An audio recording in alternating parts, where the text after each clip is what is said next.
Maknanya menyentuh soal takdir tu, kepercayaan kepada takdir tu kena faham molek. Kalau tidak boleh jadi bahaya kepercayaan kita kepada takdir tu, jadi lari. Kita kena faham takdir ni segala-galanya Allah Subhanahu Wa Taala.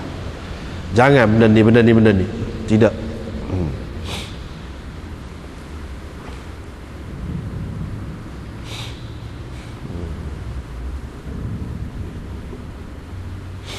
Tetapi walaupun nazar ini makruh, semua yang mengatakan makruh pun, walaupun dia kata makruh, tetapi apabila seseorang sudah bernazar, dia wajib sempurnakan. Tak boleh. Ini kes nazar ni, tak sekira hak kata molek lah, hak kata makruh tu pun, dia kata kalau sudah bernazar kena sempurnakan, jadi wajib.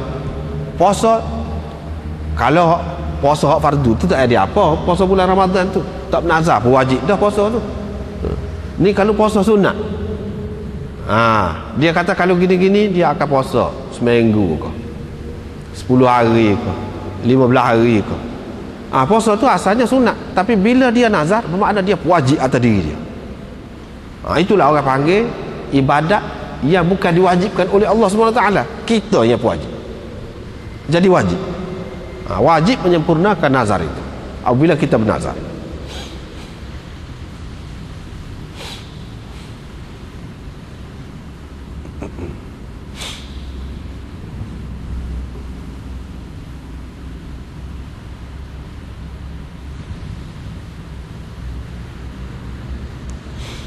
Ini dia kata innahu la yaruddu syai'an, nazar itu tidak menolak apa-apa, hanya dikeluarkan daripada orang bakhil sesuatu haknya.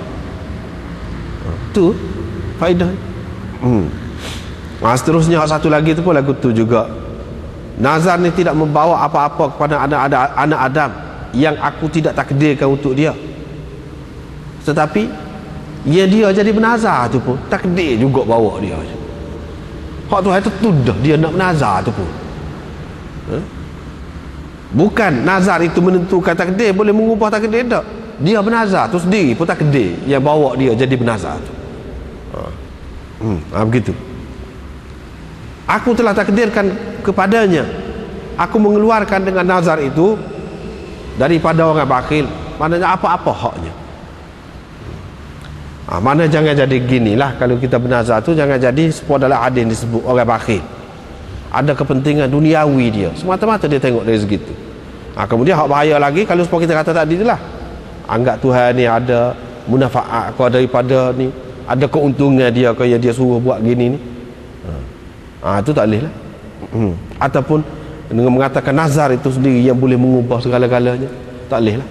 Ni setara dengan Allah. Kalau dengan orang lain pergi bernazar untuk Tok Wali mana-mana, kalau kita kata kubur Tok Wali kau, lagi tak boleh. Hak tu syirik lah, syirik. Bernazar ni kerana Allah SWT nak sembelih, nak pergi makan kau kan, sembelih kambing ni, nak sembelih nak pergi letak kubur tu, lagi tak boleh lah. Tu syirik lah, jelas lah.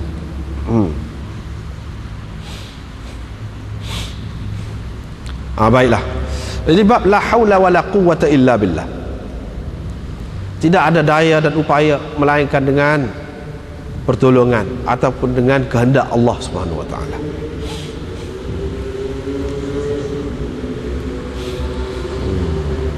Jadi hendak sininya apa dia? Iaitu la haula wala quwwata illa billah. La haula wala quwwata illa billah ini adalah satu ucapan yang menyatakan kepercayaan kepada takdir itu. Ini salah satu ucapan yang merupakan penguat kepada konsep takdir itu sendiri. Seperti mana ada ayat-ayat yang menguatkan tentang semaya, yang menceritakan tentang semaya, yang menceritakan tentang malaikat, yang menguatkan tentang kewujudan malaikat, tentang kitab dari langit, yang menguatkan tentang hari kiamat, ada kan? Hak ni di antara ucapan dalam hadis yang menguatkan konsep takdir itu. Mana dia ada kaitan dengan takdir. Tidak ada daya dan upaya melainkan dengan pertolongan Allah, dengan kehendak Allah, dengan ketentuan Allah. Ya Allah belakalah tu. Mana ni berkait dengan takdir. Kalau tak ada takdir, tak jadi, terus buatlah ke mana-mana, tak jadi. Nak menghindari daripada perkara maksiat, tidak ada daya dan upaya. Nak melakukan taat, tidak ada daya dan upaya juga. Maknanya hak baik buruk dia takdir Allah Subhanahu Wa Taala. Allah Subhanahu Wa Taala lah yang menentukan. Bukan kita sendiri. Semua ni kalau kita perhati menolak pendapat Mu'tazilah dan Qadariyah yang mengatakan kita tidak ada kena-mengena dengan Tuhan. Tidak ada kena-mengena dengan Tuhan. Takdir kita yang menentukan, bukan Tuhan. Kita sendiri je pun. Sedangkan siapa dia nak, kalau kita boleh buat sendirilah, dalam pilihan kita sepenuhnya. Siapa dia nak mati cepat misalnya gitu. Siapa dia nak mati aksiden, siapa dia nak gini-gini dia rugi, tak save belaka, tapi buat apa rugi juga, bawa mati juga lagu tu. Menunjukkan tak boleh, tak betul tu pahaman yang seumpama itu. Kita tidak ada daya, tidak ada upaya. Jadi kepercayaan yang seperti itu tak betul. Kalau kata kita sendiri, baru ni ada sudah bincang dah banyak dah juga. Cuba ni nak tengok dari satu sudut. Sebab ulama-ulama dulu ni dia berhadapan dengan puak-puak sesat ni. Jadi banyak perkara dia nak royak akidah ahli sunnah wal jamaah tu lagu mana. Selain daripada itu, mereka ni yang tekan sangat benda-benda ni sebab apa? Sebab begini, akibat daripada kepercayaan Mu'tazilah tu, tolak takdir. Begitu juga Qadariyah ni tolak takdir. Begitu juga Syiah, dia tak ada rukun iman, dia tak ada takdir tu, tak terima. Akibat dianya secara tidak langsung, walaupun dia tak ngaku. Kalau kita tanya dia tak ngaku.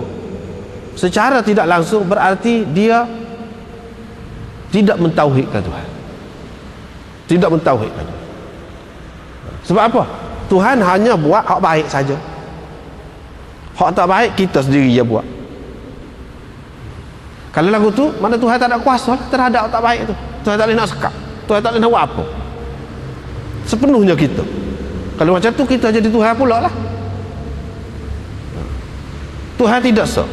Kalau ubat tu boleh menyembuhkan, akar kayu ni boleh menyembuhkan, tuk bomo tu boleh menyembuhkan, jadi maknanya banyak dah yang menyembuhkan. Asy-Syafi yang merupakan nama Allah Subhanahu Wa Taala yang khusus, tu tak ada khusus lagi dah. Mana situ sudah ada unsur syirik. Sebab itulah ni ulama-ulama ahli sunnah ditekan. Dan hak ni lah maksudnya la haula wala quwata illa billah, semuanya daripada Allah Subhanahu Wa Taala. Lepas tu kalau kita kata dah dia, ialah balik situ jugalah, baru ni pun kita sudah bicara dah dia tak say benda molek, benda tak molek, apa dia buat? Dia tak say benda tak molek. Lepas tu dah kalau dia sendiri yang buat benda tu, apa yang dah marah pula orang buat? Lepas tu kalau orang buat pula, dia bubuh dalam neraka pula, apa lagu tunya? Dan muka semuanya dengan kehendak dia. Hak itulah bendanya yang banyak kekeliruan. Banyak kekeliruan. Yang baru ni yang kita sudah sebut dah, qada tu terbahagi kepada dua, takwini, tasyri'i. Situ dia kena faham situ. Dan kita tidak nak khusus untuk tu. Nak bincang ni tidak nak khusus untuk tu. Dia kena bincang suku pula tu. Mana kalau kita sebutin kitab pula cara kau tu, barulah jelera. Kalau tidak, sebab tu Nabi SAW tak bui kerja-kerja pasal takdir ni banyak, payah nak faham. Tapi secara ringkas bolehlah kita sebut seperti yang anda sudah sebut dah baru ni.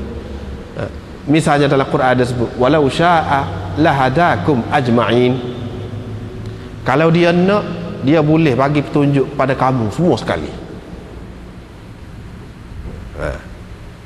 Maknanya setengah orang dia buat kesimpulan, dia faham daripada ayat tu, mana Tuhan tidak nak lah. Sebab tu kita tengok dalam dunia ni ada hak tidak dapat petunjuk, ada hak kafir, ada hak Islam. Maka Tuhan tidak nak. Kalau Tuhan nak semua ni dapat petunjuk, Islam belaka boleh, tapi Tuhan tidak nak. Mana dengan kehendak Tuhan lah semua tu berlaku. Dan dengan kehendak dia, apa dia bunuh neraka pula orang tu? Apa dia larang lah? Sia-sia saja larang. Sebab kalau larang pun tak akan jadi juga Islam dia. tetap jadi kafir juga.